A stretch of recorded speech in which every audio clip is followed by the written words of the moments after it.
أعوذ بالله من الشيطان الرجيم. بسم الله الرحمن الرحيم. فخرج على قومه في زينته قال الذين يريدون الحياة الدنيا يا ليت لنا مثل ما أوتي قارون إنه لذو حظ عظيم.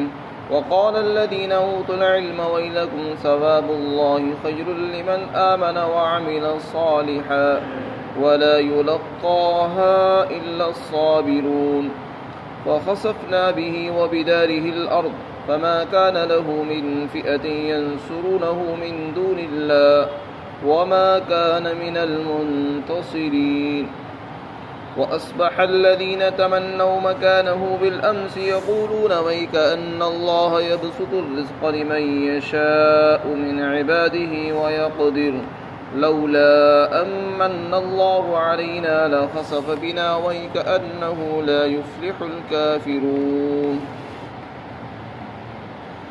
پھر قارون اپنی قوم کے سامنے زینت اور آرائش کے ساتھ پوری ٹھاٹ باٹ کے ساتھ نکلا تو جو لوگ دنیاوی زندگی کے طالب تھے اور دنیاوی زندگی چاہتے تھے انہوں نے کہا کاش جو مال قارون کو دیا گیا ہے اسی جیسا ہمارے پاس بھی ہوتا. یقیناً وہ بڑے نصیب والا ہے. اور جن کو علم دیا گیا ہے علماء نے کہا تمہاری بربادی ہو، تمہارا ناس ہو، اللہ کا ثواب بہتر ہے اس شخص کے لیے جو ایمان لایا اور نیک عمل کیے. اور یہ بات انہی لوگوں کے دلوں میں ڈالی جاتی ہے جو صبر کرتے ہیں.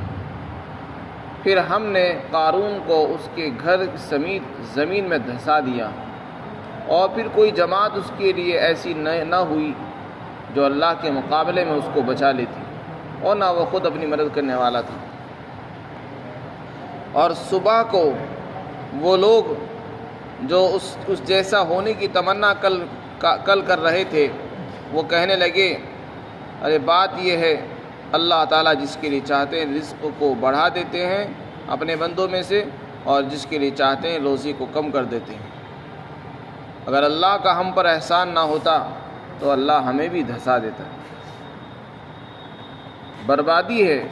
یقیناً اللہ تعالیٰ کافروں کو کامیاب نہیں فرمائے گا. قارون حضرت موسیٰ علیہ السلام کی قوم کا ہی ایک آدمی تھا. اللہ نے جیسے حضرت موسیٰ علیہ السلام کو نبوت اور رسالت سے سرفراز فرمایا اور ان کے بھائی کو بھی نبوت سے سرفراز فرمایا، اسی طرح قارون کو اللہ نے دولت بے شمار عطا فرمائی تھی اس کا کوئی حساب نہیں تھا. دولت کے نشے میں آ کر اس کو غرور ہو گیا. مفسرین نے لکھا ہے کہ وہ تورات کا بھی بڑا عالم تھا، تورات کا حافظ تھا، قاری تھا، اس کا بڑا علم رکھتا تھا. تو اس کو حسد ہو گیا اور وہ جب یہ دیکھتا تھا کہ حضرت موسیٰ علیہ السلام نبی ہے اور ان کے بھائی بھی سردار ہیں، ساری قربانیاں انہی کے سامنے پیش کی جاتی ہیں، وہی ان کو آگے پہنچاتے ہیں، تو اس کو حسد ہو گیا کہ میرے پاس سب کچھ ہے، میں علم بھی رکھتا ہوں، مال بھی میرے پاس ہے، مجھے تو کچھ بھی نہیں مل سکا. تو وہ حسد کرنے لگا اور اس کے حسد کی بنیاد یہیں سے شروع ہو گئی کہ ایک مرتبہ وہ اپنی قوم کے سامنے نکلا پورے جاہ اور حشم کے ساتھ، پوری تیاری کے ساتھ. ایک مرتبہ پورے لشکر کے ساتھ نکل رہا تھا. اس کے آگے بھی اس کے فوجی تھے، پیچھے بھی تھے، اور سفید کھچر پر اور عمدہ لباس پہن کر اس کے فوجی بھی عمدہ لباس، ریشمی لباس پہن کر نکلے. تو حضرت موسیٰ علیہ السلام کی قوم کے کچھ لوگ جو دنیاوی زندگی کو چاہتے تھے، جن کے دلوں میں مال کی محبت تھی، وہ اس کو دیکھ کر ریجھنے لگے اور للچانے لگے اور تمنا کرنے لگے کاش جیسا اللہ نے قارون کو دولت اور مقام عطا فرمایا ہے دنیا کے اندر، ہمیں بھی ایسا ہی مقام ملتا اور ہم بھی ایسے ہی کپڑے پہنتے اور ہم بھی ایسے ہی رہتے اور ٹھاٹ باٹ کے ساتھ چلتے. جیسے دنیاوی لوگوں کو دیکھ کر انسانوں کی فطرت کا طریقہ رہا ہے کہ دنیا داروں کو دیکھ کر انسان للچائی ہوئی نظروں سے اپنے اندر تمنا پیدا کرتا ہے، تو وہ حرص ان کے اندر پیدا ہو گئی۔ اس کا یہ مطلب یہ نہیں تھا کہ وہ کافر تھے، مسلمان ہی تھے، لیکن ان کے دلوں میں دنیا کی محبت پیدا ہو گئی۔ دوسری طرف کچھ وہ تھے جو علم والے تھے، علماء تھے، انہوں نے ان کو سمجھایا اور یہ کہا کہ تمہارا ناس ہو، اللہ نے تمہیں ایمان اور عمل صالح پر جو اجر و ثواب عطا فرمایا ہے اور اس پر جو انعام ملنے والا ہے وہ اس دنیا کے مقابلے میں بہت بہتر ہے۔ یہ دنیا جس کی چمک اور دمک کو دیکھ کر تم تمنائیں کر رہے ہو، للچا رہے ہو، اس کی تو کوئی حیثیت نہیں ہے، یہ آج ہے کل ختم ہو جائے گی۔ یہ تو چمک ہے، آج چمک رہی ہے، کل کو راکھ ہو جائے گی، ختم ہو جائے گی، لیکن اللہ کی طرف سے جو اجر و انعام ملے گا وہ کبھی فنا ختم نہیں ہوگا۔ انہوں نے ان کو سمجھایا، علم والوں نے، اور یہ فرمایا کہ یہ بات صرف انہی لوگوں کو ملتی ہے جو صبر کرتے ہیں، دنیاوی زندگی میں رہ کر صبر کرتے ہیں، برداشت کرتے ہیں، اللہ نے جتنا دے دیا بس اسی پر گزارا کر لیا، تو اللہ تعالیٰ ایسے لوگوں کو یہ چیزیں عطا فرماتے ہیں اور وہ یہ باتیں کرتے ہیں۔ لیکن قارون کی سمجھ میں بات نہیں آئی۔ حضرت بن عباس رضی اللہ تعالیٰ عنہ فرماتے ہیں وہ حسد کرتا تھا، اور جب اللہ تعالیٰ نے زکوٰۃ کا حکم دیا تو حضرت موسیٰ علیہ السلام نے اپنی قوم کو زکوٰۃ کا حکم دیا کہ لوگوں اللہ نے زکوٰۃ کا حکم دیا، لہذا تم بھی اپنے مالوں کی زکوٰۃ نکالو۔ قارون اس کے اوپر تیار نہیں ہوا،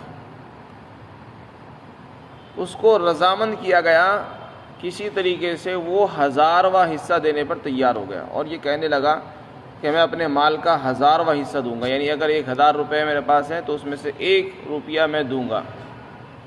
1000واں حصہ دینے پر تیار ہوا، لیکن جب اس نے حساب لگایا تو اس کے مال میں 1000واں حصہ بھی بہت سارا مال نکلا، کیونکہ اس کے بعد مال بہت تھا۔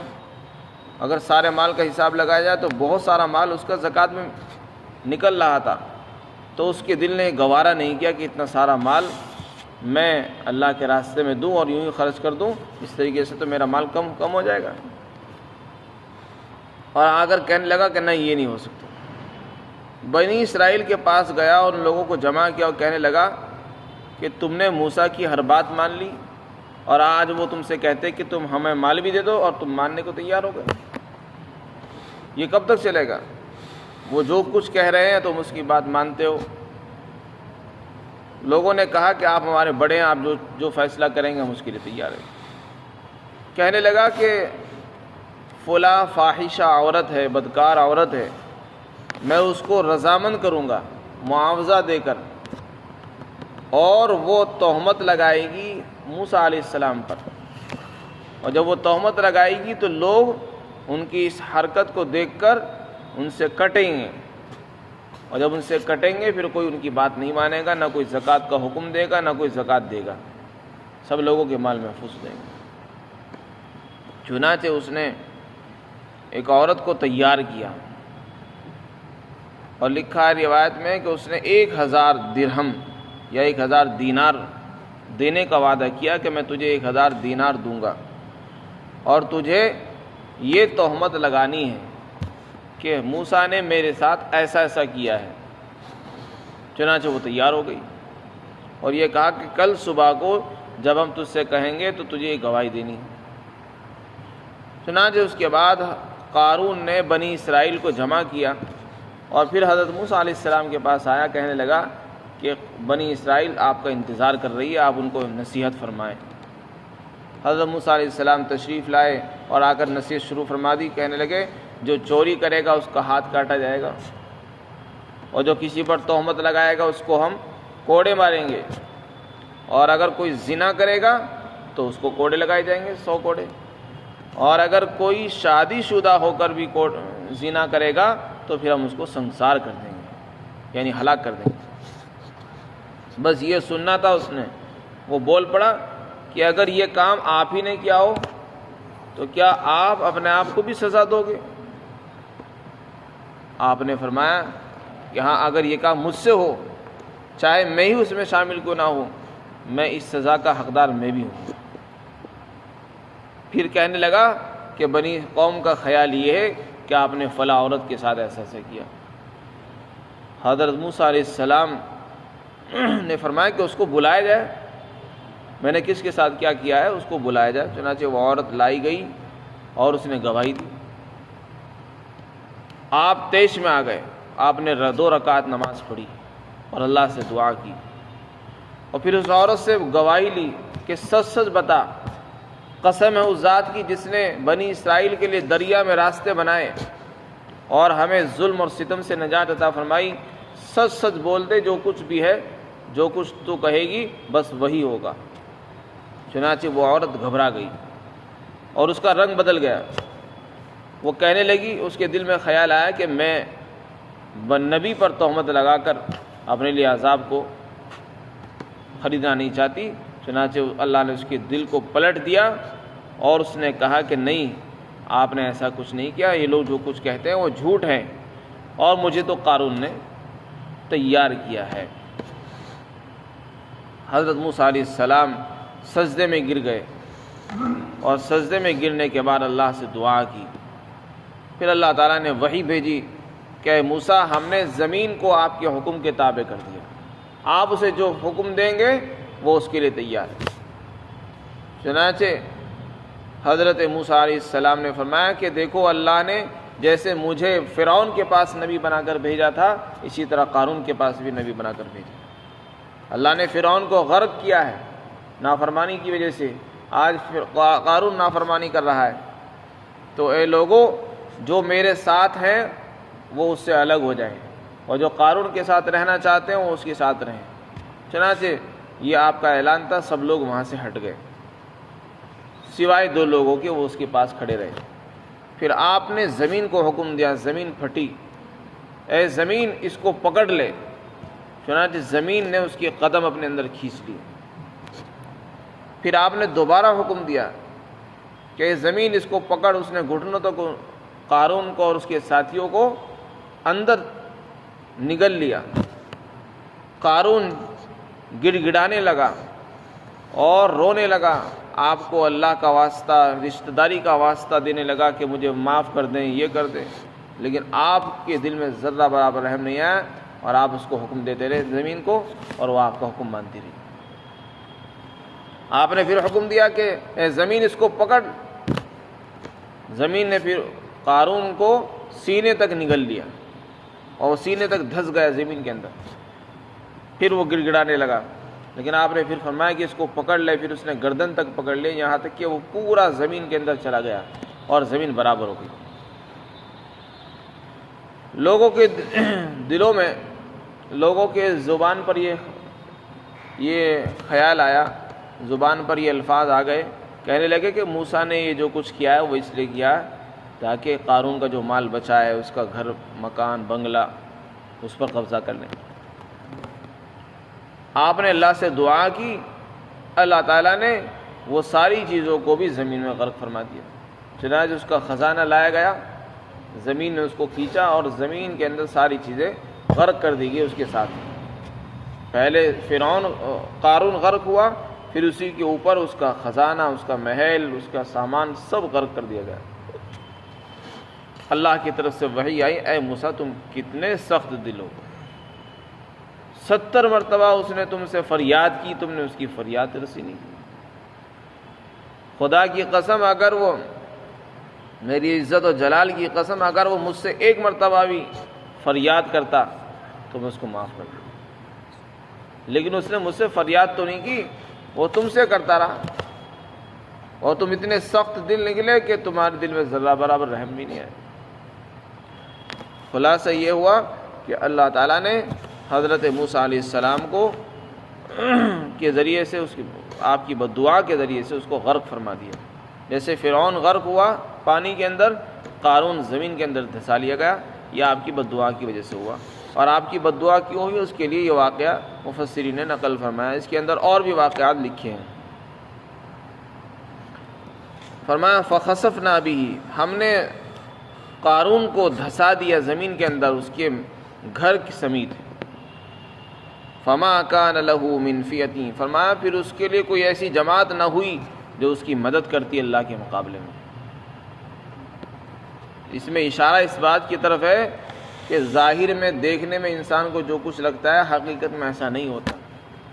جس وقت انسان کے پاس طاقت ہوتی ہے، نشہ ہوتا ہے، حکومت ہوتی ہے، مال ہوتا ہے، تو اس کے پاس افراد بھی بہت ہوتے ہیں، فوج بھی ہوتی ہے، طاقت بھی ہوتی ہے، بس وہ یہ سمجھ بیٹھتا ہے، دھوکے میں مبتلا ہو جاتا ہے، میرے پاس تو بڑی طاقت ہے، میرے پاس تو بڑی جماعت ہے، کہ میرے پاس تو کبھی مصیبت آئے گی ہی نہیں، اگر کبھی آئے گی بھی تو یہ جماعت ہے، یہ بچا لے گی مجھ کو۔ اللہ تعالیٰ فرماتے ہیں کہ قارون کے پاس کیا نہیں تھا، خزانے کی کیا کمی تھی، لشکر کی کوئی کمی نہیں تھی، لیکن جس وقت وہ زمین میں دھسایا جا رہا تھا، اس کا لشکر اس کے کام نہیں آیا، اس کا خزانہ اس کے کام نہیں آیا، اور اس کی قوم اس کے کام نہیں آ سکی، نہ قوم نے بچایا نہ کسی اور نے اس کو بچایا، کیونکہ خدا کا عذاب ہے، خدا کے عذاب کے مقابلے میں کوئی مدد نہیں کر سکتا، اور نہ وہ خود اپنی مدد کرنے والا ہوا، نہ اس نے کوئی ایسا عمل کیا کہ جس سے وہ بچ جاتا تھا۔ اب جب ان لوگوں نے یہ منظر دیکھا جو کل تمنا کر رہے تھے قارون جیسا بننے کی، اور دنیاوی اس کی دنیا پر للچائی ہوئی نظروں سے دیکھ رہے تھے، جب انہوں نے یہ انجام دیکھا تو پھر وہ ندامت کے ساتھ، شرمندگی کے ساتھ کہنے لگے صبح کو، ارے بات یہ ہے کہ اللہ جس کے لیے چاہتے روزی کو کشادہ فرماتے تھے، جس کے لیے چاہتے روزی کو تنگ کر دیتے ہیں۔ خود کہنے لگے کہ ایسا نہیں ہے کہ اگر کسی کو اللہ نے مال دیا ہے تو مالداری قبولیت کی علامت ہے، تو مال کا ہونا اللہ کے نزدیک مقبول ہونے کی علامت بالکل نہیں ہے۔ بعض مرتبہ اللہ مال دیتے ہیں اور اس سے امتحان اور آزمائش ہوتی ہے، انسان کی پکڑ ہو جاتی ہے، جیسے کہ قارون کی پکڑ ہو گئی۔ فرمایا جو لوگ کل اس جیسا ہونے کی تمنا کر رہے تھے، وہ آج صبح کو کہنے لگے کہ اللہ جس کے لیے چاہتے ہیں روزی کو پھیلا دیتے ہیں، اور جس کے لیے چاہتے ہیں تنگ کر دیتے ہیں۔ تو روزی کا کم زیادہ ہونا یہ اللہ کے ناراض ہونے کی یا راضی ہونے کی دلیل نہیں ہے، بلکہ اصل چیز ایمان اور عمل صالح ہے۔ پھر کہنے لگے کہ اگر اللہ کا ہم پر احسان نہ ہوتا تو ہم بھی اس کے ساتھ دھس جاتے ہیں، یہ تو اللہ کی مہربانی ہوئی کہ اللہ نے ہمیں بچا لیا، ہم نے تمنا ضرور کی تھی لیکن اللہ نے ہم پر رحم فرمایا اور ہم بچ گئے۔ اور حقیقت یہ ہے جو کافر ہوتے ہیں وہ کبھی کامیاب نہیں ہوتے۔ قارون نے کفر کیا، زکوٰۃ کا انکار کر دیا، موسیٰ علیہ السلام کی نبوت کا انکار کر بیٹھا، اور ان کو ماننے سے انکار کیا، ان کے خلاف سازشیں کی، عداوت دشمنی پر اتر آیا، تو اللہ تعالیٰ نے ایسے لوگوں کو ناکام کر کے دکھایا۔ تو اس میں ہم سب کے لیے عبرت اور نصیحت ہے کہ جو لوگ مال کے نشے میں، حکومت کے نشے میں، طاقت کے نشے میں ایمان کا اور ایمان والوں کا انکار کر دیتے ہیں، اللہ تعالیٰ ایسے لوگوں کو کبھی بھی کامیاب نہیں فرماتے ہیں۔ کامیاب ہوتے ہیں ایمان والے ہی ہمیشہ، اور ہمیشہ رہے ہیں۔ ابو جہل یہ طاقت والے لوگ تھے، ابو لہب یہ طاقت والے لوگ تھے، فرعون حکومت والا تھا، وزیر اس کا وزیر حامان یہ وزیر تھا، سرکاری آدمی تھے، لیکن ناکام ہو گئے۔ تو یہ سارے واقعات، یہ قصے، یہ ہمیں یہ سبق دیتے ہیں کہ حکومت کی طاقت ہو، مال کی طاقت ہو، یا وزارت کی طاقت ہو، عہدے منصب کی طاقت ہو، یہ ساری چیزیں اگر اللہ کی رضا کے مطابق نہیں ہیں تو یہ چیزیں ناکامی کا سبب بنتی ہیں، اور اللہ نے اس کو دکھایا ہے۔ اللہ تعالی ہم سب کو عمل کی توفیق عطا فرمائے۔